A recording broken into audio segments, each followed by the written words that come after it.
Baie belangrike persone in die gesin van die Here is geesvervulde mense, want hulle besit geesteskrag wat nodig is om 'n gesin suksesvol te maak, om die gesin van die Here vooruit te laat gaan.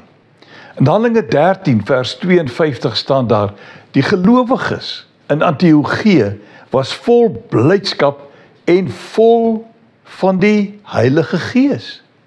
So daar is nie iets snaaks aan iemand wat vol is van die Heilige Gees nie. Dis iemand wat vol blydskap is, iemand wat ander kan aanspoor. Efesiërs 5 vers 18 tot 19 sê, moet julle nie aan drank te buite gaan nie. Daarmee gaan losbandigheid gepaard. Nee, laat die Gees julle vervul en sing onder mekaar psalms, lofgesange, ander geestelike liedere, sing met julle hele hart tot eer van die Here. Dit is wat geesvervulde mense doen.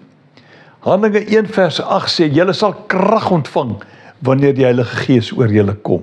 Julle sal my getuies wees in Jerusalem, sowel as in die hele Judea en in Samaria tot die uithoeke van die wêreld. Geesvervulde mense het 'n uiters belangrike rol om te vervul.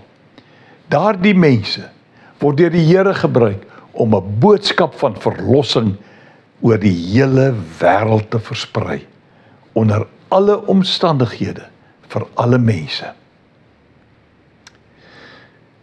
Loop mooi.